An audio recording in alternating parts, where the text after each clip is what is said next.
When it happened, I held tightly onto my pillows to keep from spinning off the bed. My rapid ascent out of sleep came with a sense of spiraling motion that continued into waking as the world spun around me. I clung to the walls and stumbled toward my bedroom door. The spinning was not physical, but oral. A tremendous brass horn blast whined on a long, curving cycle outside, much louder than any siren I'd ever heard. My roommate staggered into the hallway in front of me, and we ran for the front door. I shouted, but I could hardly hear my own words over the siren. We burst out onto the porch in our pajamas before we realized we had no idea what we were doing. What was the bellowing and undulating note even for? It looked to be somewhere around midnight, and the night air was weirdly warm, but it wasn't raining. Was it a tornado warning? Across the street, dimly lit silhouettes began to emerge. We yelled and made hand signals, but communication was impossible. While some watched from their stoops, a dozen of us gathered on the pavement to try to hear one another over the din. It was only as those silhouettes came within a few feet that I recognized the faces of my neighbors. The horn's deep vibration faded away, leaving us in a thick blanket of sudden silence. After rubbing his ears for a moment, our neighbor Bill asked, "Anyone got their phone with them?" That was sensible. I'd fallen asleep with my phone in my pocket, and I grabbed it once he made me think of it. The screen faintly illuminated a strange murkiness in the air. I frowned and entered my passcode. I'm not seeing any warnings or anything. I continued to search online until my gaze set upon a simple but profound concern on my screen itself. "Guys, it's 9 a.m. Another neighbor, Anton, looked around at our night-cloaked street. "You're shitting me." "No." I followed his gaze. I'd assumed it was the middle of the night, but now that I thought about it, the darkness around us was less than natural. The lights on the houses radiated muddy, hellish auras as if they were underwater, and a cloying miasma hung in the air that made it subtly hard to breathe. Something's wrong. There's a special sort of terror that comes upon a group of people who, together and all at once, realize that they are not as safe as they thought they were.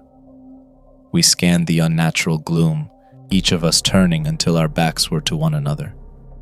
"Do you hear something that sounds like crickets or cicadas?" "Don't be ridiculous, it's the middle of winter." One of my roommates pointed. "There." A single drop of glimmering azure ichor hung from a nearby tree. Bill screamed the order, "Everybody back inside!" Our circle broke into a scattering spiral as we each ran for our homes.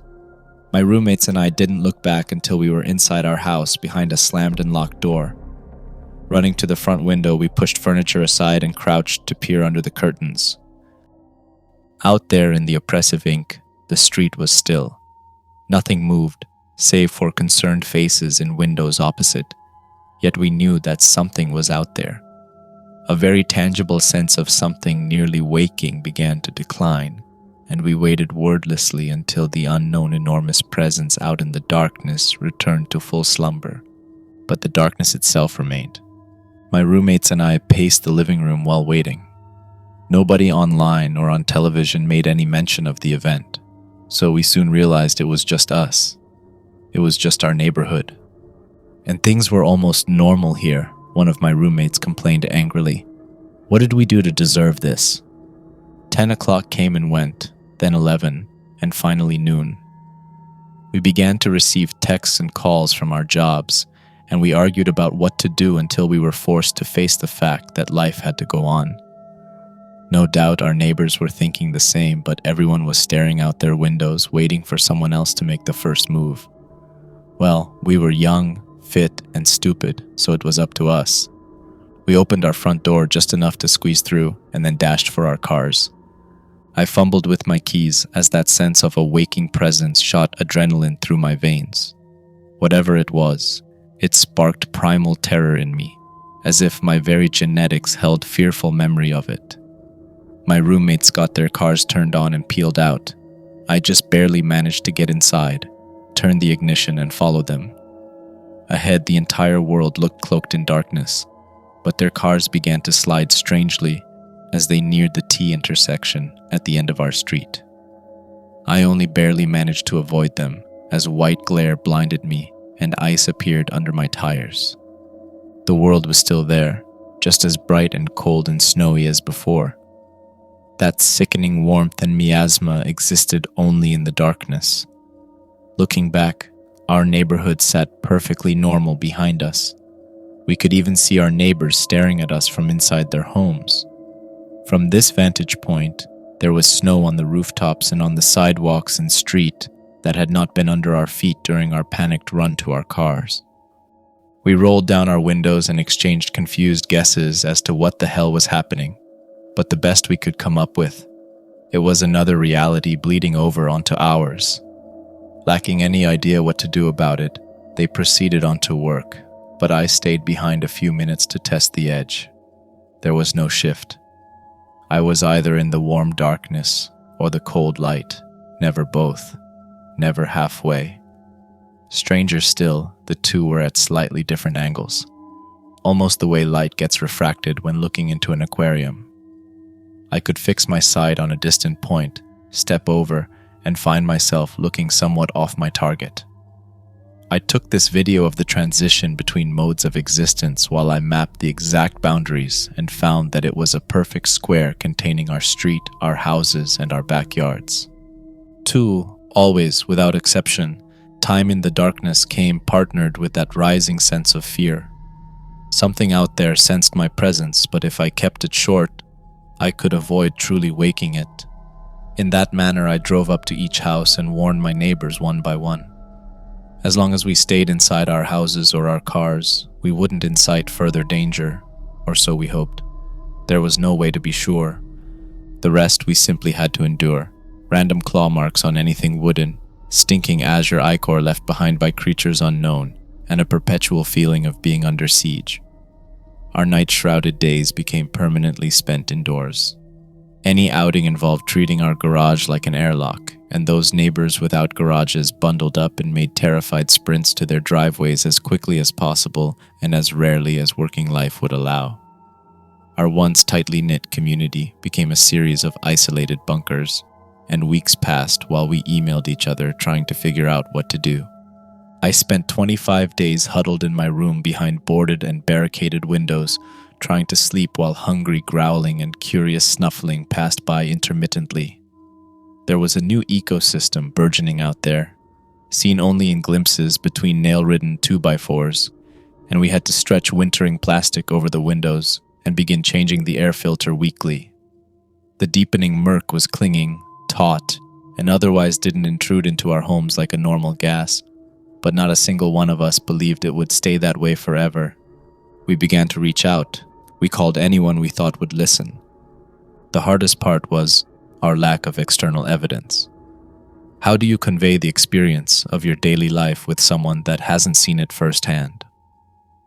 From inside, oh, that's just a picture of a street at night. From outside, oh, that's just a picture of a street during the day. Yes, God damn it, yes, but the point is the experience of the place, the impossibility of two worlds existing in the same location. What they saw from their perspective conveyed nothing of the torturous isolation and fear we felt in ours. We sent letters. I began sleeping in the shower, since the bathroom was in the center of the house, had no windows, and felt slightly safer. We emailed. One of my roommates had their window break during the night, and we had to pull him into the hallway, slam the door against some half-seen, flailing, shrieking creature, and then seal off that room permanently with nailed boards. Our kitchen table became a communal office for handling all the paperwork that City Hall and distant government offices gave us. We filled out forms, we submitted information, and we waited with shrinking hope as even more paperwork came back in return. It was a self-perpetuating cycle that we soon realized was designed to deny us. They thought we were crazy, and rather than directly refuse crazies, they preferred to contain them in a gigantic loop of forms. We showed up in person and waited in numerous lines. Our weekly neighborhood meetings, held in different living rooms each time, turned into venting sessions for our in-person frustrations. Our neighbor and my close personal friend, Idol, told us how she'd waited for an appointment with the mayor until they turned the lights off in the building, and she realized he had no intention of seeing her. One of my roommates talked about how he'd gotten banned from the DMV for trying to show people video of the border transition from night to day. Another neighbor talked about being turned away a dozen times by random passers-by who thought she was homeless and asking for money. For the first week since the curse had come upon us, we had no idea what to do next. A complete inability to take action has a way of making a man curl up in the shower and cry. I could feel that hopelessness taking root in me as I tried to sleep, but I wasn't ready to give up. When we truly accepted that nobody would, that indeed nobody could, listen to us, we began to get desperate. Mere words were not enough to make them understand. Anton had a gun. He sat with Bill across from us at our living room table. Normally it was where we played board games, but now it was our war table. Spread across it was a map of our town with a spot circled and a route highlighted. "Look," Anton explained, "the mayor lives close. He drives past our block every day." Bill had a hunting rifle. All he sees is a normal street. We have to force him to take a different route to work. He has to drive through our street and see it for himself. Idle was wary. Unlike my roommates, she was not used to guns. Next to me, she asked, "What are the guns for?" I wasn't too comfortable with the weapons either, but I knew. "If the diversion to make him turn down our street doesn't work, you guys are going to force the issue, aren't you?" "It's only a matter of time," Bill responded. "Something was digging at Ethan's house, almost got in, and we're not going to let his daughters get hurt again. His family's been through enough." With a fierce expression, Anton nodded in agreement. I intended to make sure the guns weren't needed. The use of force would only damage our cause. To avoid that risk, we just had to make a good enough diversion. Then the mayor would see, he would call in the troops, and civilization would back us up against our local nightmare. That morning, we waited at our T intersection with 2 cars ready to go. Bill stood far ahead watching for the mayor's car, and when he gave us the signal, our 2 drivers rolled forward and simulated a minor accident that just happened to leave the road blocked. I saw the mayor in his car as he came closer. He had his phone out, but he saw the obstacle and drove up partially on the curb, cutting past us completely. Without so much as a look back, he drove on down the road, still texting on his phone. Idle shouted after him, "You serious?" I rationalized, maybe he's in a rush to get to work. There was no way to anticipate what time he'd return home, so we were forced to reconvene the next morning. This time, we got all the cooped-up neighborhood children to just happen to walk across the street slowly at the proper time. They were just excited to play outside in the sunlight, so they happily went along with pretending they were on their way to school together.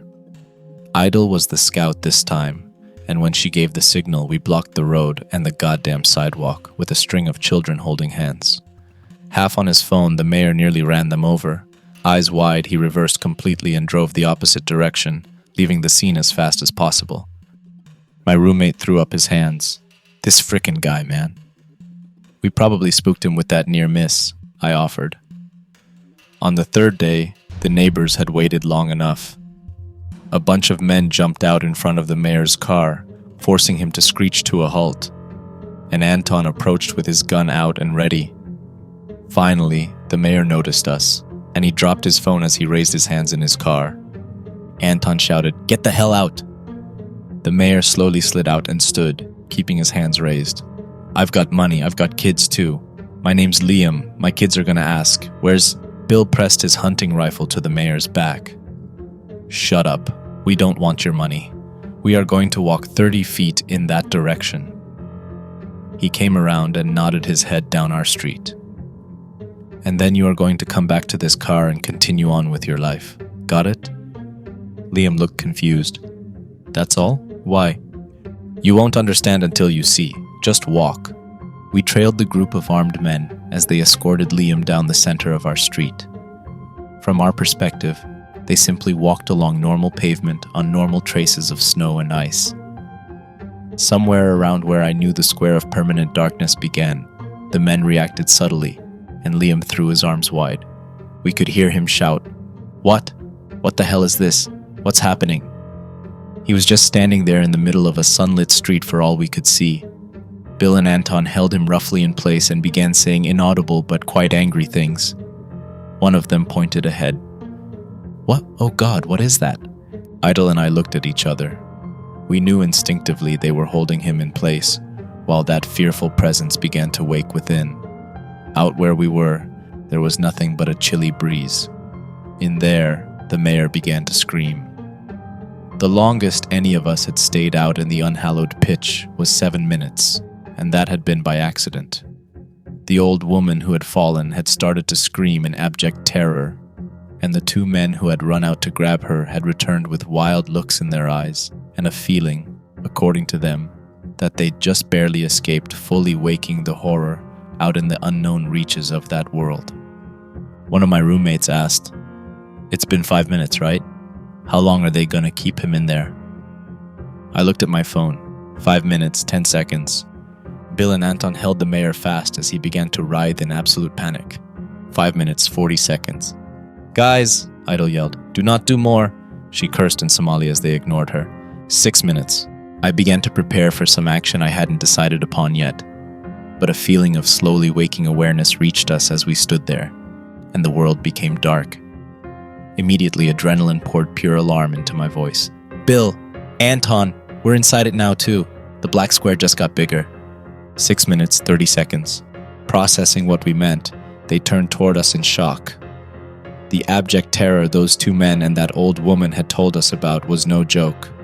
A beast the likes of which the world had never seen stirred in its sleep, on the verge of opening whatever it had for eyes, and it would know us and crush us. Idil screamed, and Bill, Anton, and their men dragged the mayor as fast as they could toward us. Just as the fear reached a point of ultimate panic within me, I followed them 2 feet down the road. We stood under the sun on bright white snow, panting and breathing and trying not to vomit. Composing himself, but still red-faced, Liam grabbed several of us by the shoulders in turn and looked us in our eyes. "You're the crazy people, the ones bothering everyone, but you're not crazy, are you?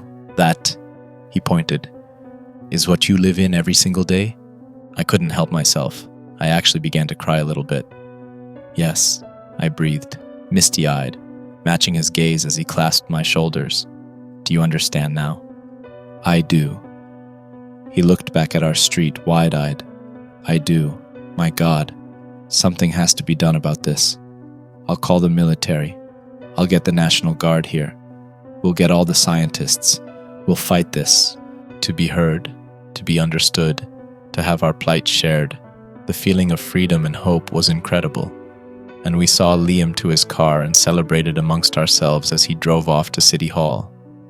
The police intercepted Bill at that same intersection the next morning, arresting him for assaulting the mayor.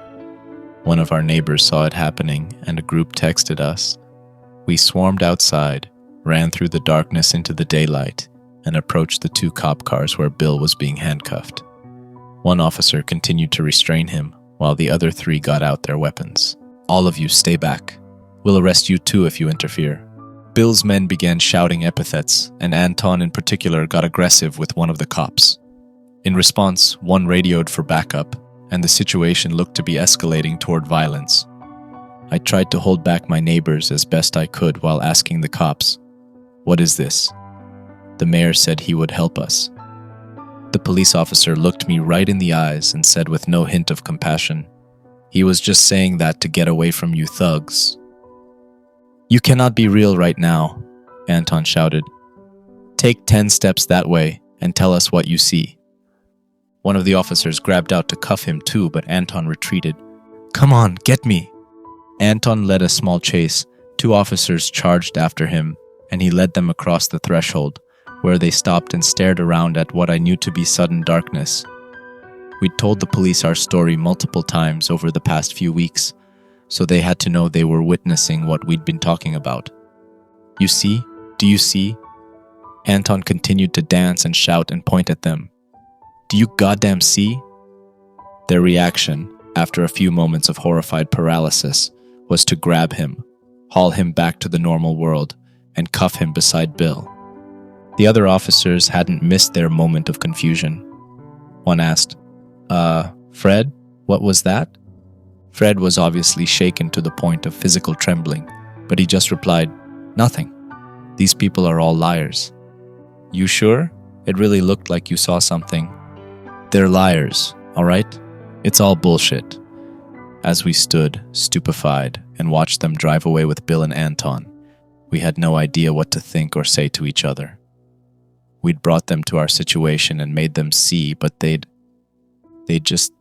how could they just? As we stood there on the corner, light pulsed away in favor of darkness. The black square had expanded once more. We didn't even have the luxury of standing still in shock. We had to move. That familiar, choking, otherworldly atmosphere made sure of that.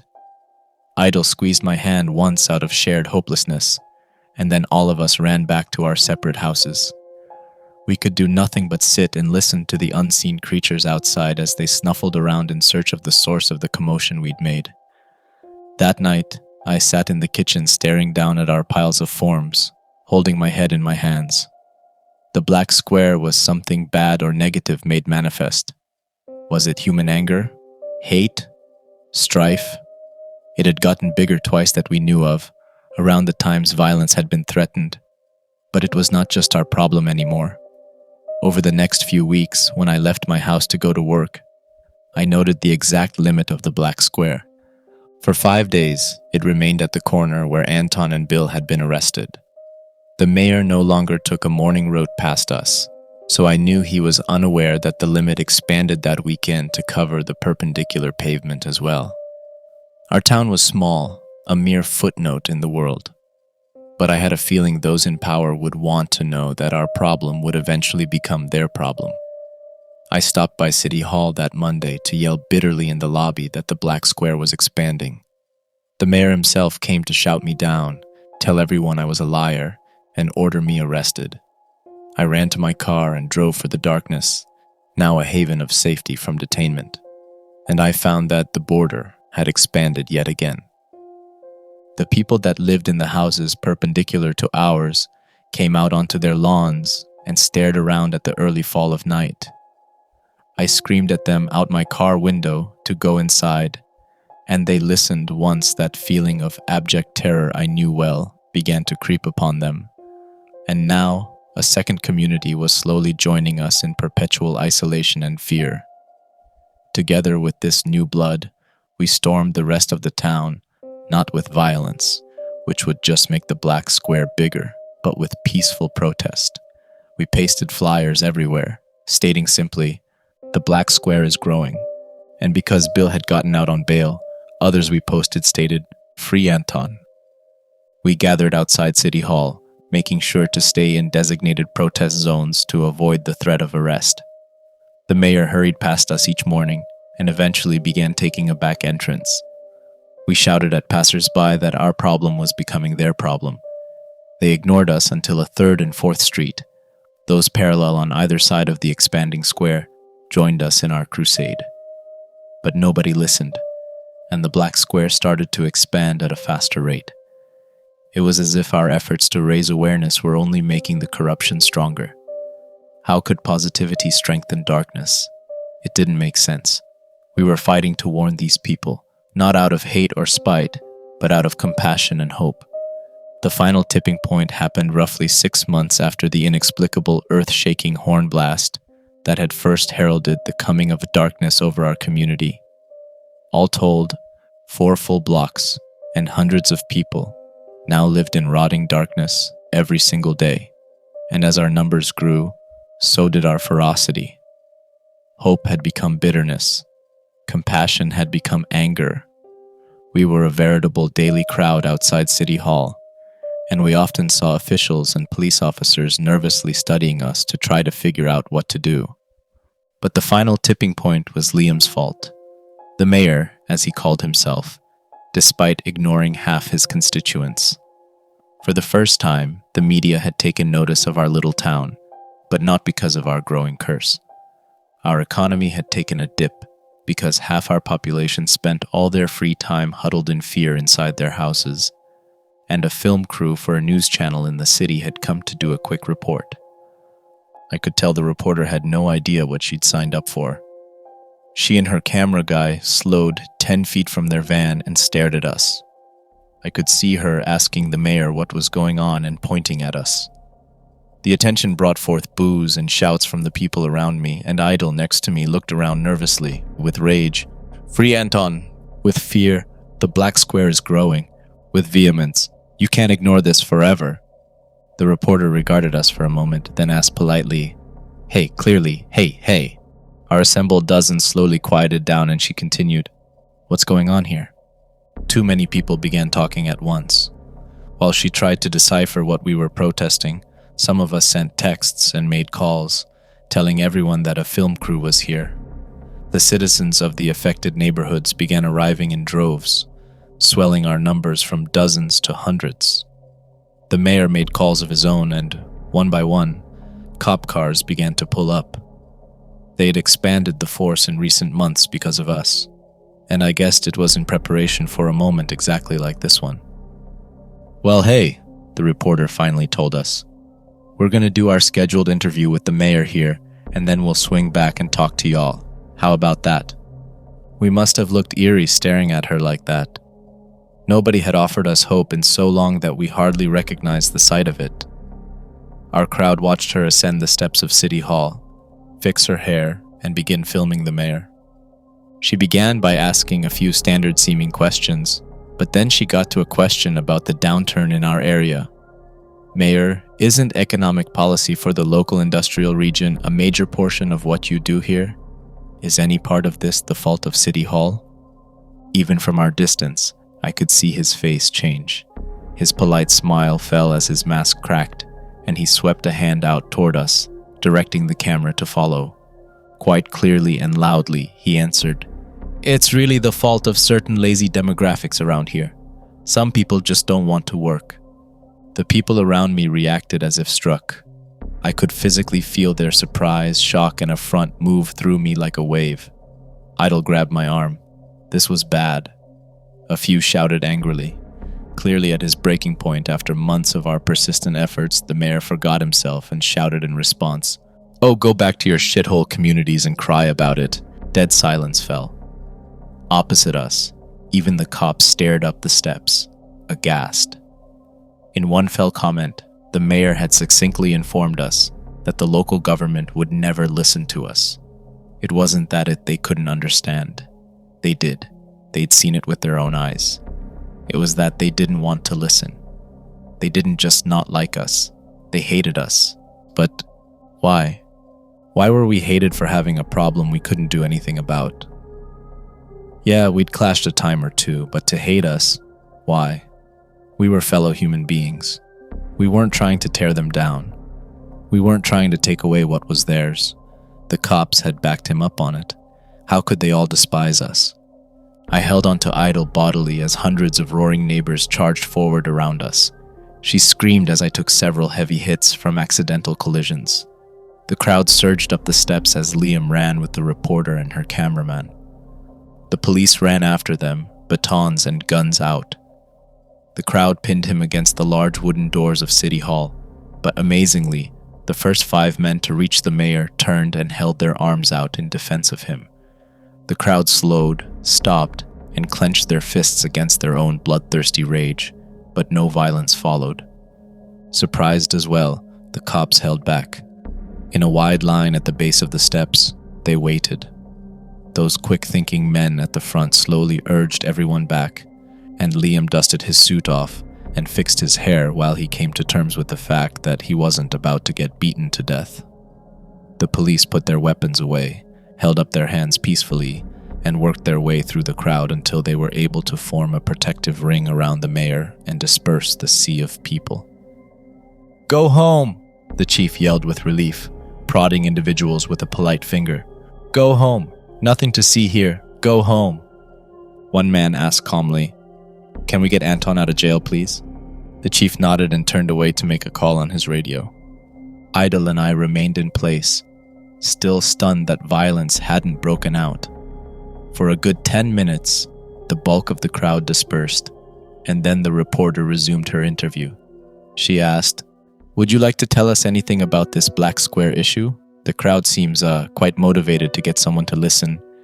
Behind his protective ring of police, Liam gave a polite smile and said to the camera, "Oh, that's nothing. Just a prank locals like to make. A tall tale, a lie." I felt it before it happened. The reporter, her cameraman, and the police looked around in odd confusion at the sudden night that had fallen upon us. The rest of us didn't waste any time. We had 7 minutes to get inside, and we'd been trained to react instantly. We ran for our lives through the darkness. All Idle and I could do was take refuge in my car until the screaming was over. We huddled, head down, arms over our ears and eyes closed, as that terrifying and monstrous presence finally woke, when the half the town that didn't know failed to seek shelter in time. The car shook and bounced around us as slow and enormous steps crashed their way past us. We dared not look or move. Our one hope was that it could not sense the two of us if we stayed separate from the cloying darkness and made no move or sound. Out on the steps of City Hall, men shouted and women shrieked. Some made it inside. That much I could tell. When it was finally over and the beast went back to sleep somewhere out in the eternal night, my headlights showed massive divots in cement and human-sized trails of blood and gore that stretched down the steps and out of sight, as if an unthinkable number of people had simply been swept away by one giant, uncaring claw. In physical shock, it was all I could do to turn the ignition and drive home. We pulled into the garage, hit the remote to close the door behind us, and sat crying and shouting incoherently at one another. And then, like always, life had to continue. Work resumed, just inside instead of outdoors. The grocery store was outside the black square, so growers still brought food in from outlying farms, none the wiser, but I don't know how long that will last. Because, you see, I figured it out. The darkness is not fueled by violence, for creatures of claws and azure ichor eat one another inside it with no effect. The darkness is not fueled by despair, for we practically stank of hopelessness for much of our time before it began to expand. It wasn't the fighting or the misery or the conflict. It was fueled by a choice. It grew bigger every time someone chose to ignore it or deny it. It grew the most when someone chose to knowingly lie about it. And thus our horrible paradox. Trying to make people aware of the problem like I am doing by writing this just makes it worse. The more people hear about it, the less they want to hear about it, and the bigger it gets. But I have to try. As I sit here watching our state governor tell everyone on the city news that our town has no black square, that we are lying, that the black square doesn't exist, I see a death spiral. As we ran in a spiral that first dark morning out of fear, as we made it worse by trying to make it better, I see a train of madness with no conductor on a track headed toward a cliff. Thus I say to you, knowing full well our shared doom, that the world will be cloaked in denial and lies all the faster for my warning neighbor. The black square is growing. Hello, creepy community. Thank you for watching. If you're looking for a similar story, check out the one on screen. If you enjoyed the video, don't forget to like and subscribe. Stay creepy and see you in the next story.